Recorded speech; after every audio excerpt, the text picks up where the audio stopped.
ಪರಿಶಿಷ್ಟ ಜಾತಿ, ಪರಿಶಿಷ್ಟ ಪಂಗಡ, ಹಿಂದುಳಿದ ವರ್ಗ ಮತ್ತು ಅಲ್ಪಸಂಖ್ಯಾತ ಸೇರಿದಂತೆ ಎಲ್ಲ ವರ್ಗದ ಜನರು ಆಗಿದ್ದಾರೆ. ಇವರು ತಮ್ಮ ಜಿಲ್ಲೆಯಲ್ಲಿ ಜಾತಿ ಅಥವಾ ಯಾವುದೇ ಧರ್ಮ ಆಧಾರಿತವಾದ ಬರಲಿಕ್ಕೆ ಅವಕಾಶ ನೀಡುವುದಿಲ್ಲ.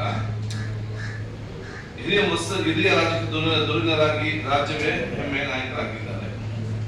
ಶ್ರೀ ಶಿವಾನಂದ ಪಾಟೀಲ್ ನನ್ನನ್ನು ವೈಯಕ್ತಿಕವಾಗಿ ಭೇಟಿ ಮಾಡಿ ಶ್ರೀ ಬಸವನಗೌಡ ಪಾಟೀಲ್ ಯತ್ನಾಳ್ ರವರು ಶಾಸಕ ಸ್ಥಾನಕ್ಕೆ ರಾಜೀನಾಮೆ ನೀಡಿದ್ದಲ್ಲಿ ಅವರ ವಿರುದ್ಧ ಉಪಚುನಾವಣೆ ಸ್ಪರ್ಧಿಸಲು ಕರ್ನಾಟಕ ವಿಧಾನಸಭೆಗೆ ಷರತ್ತುಬದ್ಧ ರಾಜೀನಾಮೆ ನೀಡಲು ಬಯಸಿದರು.